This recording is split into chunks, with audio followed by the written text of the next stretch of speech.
All India Muslim personal law board द्वारा 6 अक्टूबर को राजधानी रांची में तहफ्फुज़े औकाफ कॉन्फ्रेंस का होगा आयोजन। प्रेस कॉन्फ्रेंस कर दी गई जानकारी। क्यूआर कोड स्कैन कर आम लोगों से वक्फ तरमीमी बिल के मुखालफत में राय भिजवाने के बाद अब पब्लिक में वक्फ प्रॉपर्टी को लेकर बेदारी लाने के मकसद से all India Muslim personal law board देश के अलग अलग जगह कॉन्फ्रेंस का आयोजन कर रही है। इस संदर्भ में कोलकाता के बाद अब झारखंड की राजधानी रांची के हज हाउस में 6 अक्टूबर को शाम 6 बजे से तहफ्फुज़े औकाफ कॉन्फ्रेंस का आयोजन किया जाएगा। इस कॉन्फ्रेंस में बतौर मुख्य अतिथि के रूप में बोर्ड के अध्यक्ष हजरत मौलाना खालिद सैफुल्लाह रहमानी एवं बोर्ड के महासचिव मौलाना फजलुर रहीम साहब राजधानी रांची तशरीफ लाएंगे।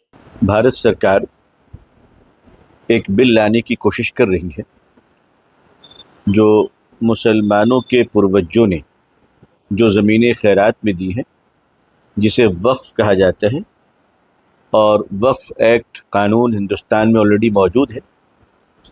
जिस तरह दूसरे मठों की ज़मीनें, दान की हुई ज़मीनें, जिस तरह दूसरे कौमों और दूसरे समुदाय और दूसरे धर्मों की है, उसी तरह मुसलमानों के यहाँ भी जो दान की हुई संपत्ति है वो वक्फ़ के तहत आती हैं।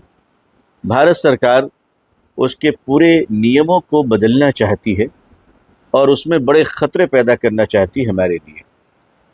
हम मुस्लिम समुदाय ये समझते हैं कि जो कानून पहले से मौजूद है वो ठीक है, मज़ीद उसमें कुछ और बेहतरी लानी हो तो लाई जा सकती है वक्त और हालात को देखते हुए। लेकिन जिस तरह से 40 संशोधन पेश किए हैं वो तबाह कर देगी वक्फ बोर्ड के सिस्टम को, वो तबाह कर देगी वक्फ की ज़मीनों को, और चोर दरवाज़े से एक भारत सरकार के द्वारा उनके ख़ास दोस्तों के लिए रियल इस्टेट का बिज़नेस स्टार्ट हो जाएगा।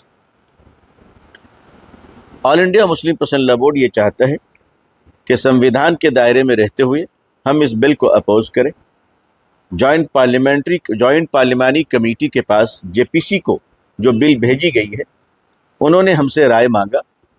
चूँकि वक्फ की ज़मीनों के स्टेक होल्डर डायरेक्ट सिर्फ मुसलमान हैं, लिहाजा इस पर राय भी सिर्फ मुसलमानों से ली जानी चाहिए थी। लेकिन ये बहुत बड़ी गलती है, षड्यंत्र है, कॉन्स्पिरेसी है कि दरवाजे खोल दिए गए और कहा गया कोई भी राय दे सकता है, जो बिल्कुल गलत है। जब मामला कॉमन हो तो सभी लोग राय दे सकते हैं, मामला जब पैसिफिक हो, किसी की ख़ास हो, तो उस पर सब लोगों को राय देने का हक़ नहीं हुआ करता है। तो पहली ये बहुत बड़ी साजिश हम समझते हैं। लेकिन जब राय मांगी गई तो देश के 5 करोड़ से ज़्यादा स्टेक होल्डर मुसलमानों ने राय दी है और मजबूत राय दी है।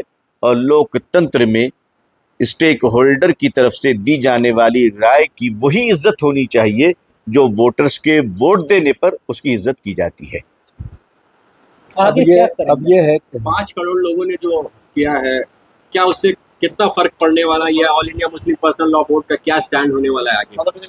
देखिए, all India Muslim personal law board अपना स्टैंड बिल्कुल साफ रख रहा है, आगे और पीछे की कोई बात नहीं है। All India Muslim personal law board ने एक तरफ राय देने का काम शुरू किया और दूसरी तरफ पब्लिक में बेदारी लाने के लिए वक्फ तहफ़्फ़ुज़ कॉन्फ्रेंस शुरू कर दिया। उसी सिलसिले की दूसरी कड़ी, पहली कॉन्फ्रेंस कलकत्ते में 10 सितंबर को हुई थी। अब दूसरी कॉन्फ्रेंस जो all India Muslim personal law board की ख़ास कॉन्फ्रेंस है वक्फ तहफ़्फ़ुज़ बिल पर, वक्फ तहफ़्फ़ुज़ एक्ट के लिए, तहफ़्फ़ुज़े औकाफ जो बनी हुई एक्ट ऑलरेडी है उसकी हिफाजत के लिए all India Muslim personal law board दूसरी कॉन्फ्रेंस आपके झारखंड के कैपिटल रांची में 6 अक्टूबर को करने जा रहा है। 6 अक्टूबर की शाम इंशाअल्लाह एक बहुत बड़ी कॉन्फ्रेंस होगी तहफ़्फ़ुज़े औकाफ पे।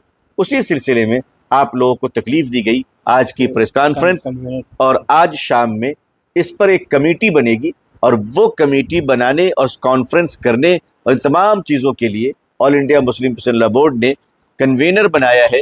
All India Muslim personal law board के मुअज़्ज़ज़ रुकन जनाब हज़रत मौलाना डॉक्टर यासीन कासमी साहब दामत बरकातुहुम जो हमारे दरमियान मौजूद हैं। आप इस प्रोग्राम के कन्वीनर हैं जनाब डॉक्टर मजीद आलम साहब जो all India Muslim personal law board के मेंबर भी हैं। शहर रांची और झारखंड के ही नहीं बल्कि पूरे हिंदुस्तान के आप काफ़ी सम्मानीय शख्सियत हैं। आपकी सरपरस्ती और आपकी रहनुमाई मिली हुई है। ये कॉन्फ्रेंस इंशाअल्लाह बड़े पैमाने पे लोकतंत्र और संविधान के दायरे में रहकर होगा, और हम इसमें सभी लोगों को, अपनी पूरी कौम को आवाज़ देते हैं कि वो आएँ और अपने जगे और बेदार और ज़िंदा होने का सबूत पेश करें। प्रोग्राम हज हाउस ये प्रोग्राम इंशाअल्लाह आपके रांची के हज हाउस में किया जाएगा। जैसा कि अभी आपको मालूम हुआ कि 6 अक्टूबर 2024 की 6:30 बजे से ये प्रोग्राम हज हाउस जो कटरू में है वहाँ ये प्रोग्राम हमारा होगा। उस प्रोग्राम में ये झारखंड स्तरीय प्रोग्राम है, पूरे झारखंड के नुमाइंदे और इसमें शरीक होंगे। इस प्रोग्राम में ख़ास बात यह है कि मुस्लिम पर्सनल लॉ बोर्ड के सदर फ़क़ीहुल असर हज़रत मौलाना खालिद सैफुल्लाह रहमानी साहब की सदारत में ये कॉन्फ्रेंस होगी, और इसकी सरपरस्ती all India Muslim personal law board के जनरल सेक्रेटरी हज़रत मौलाना फजल रहीम मदनी साहब फरमाएंगे।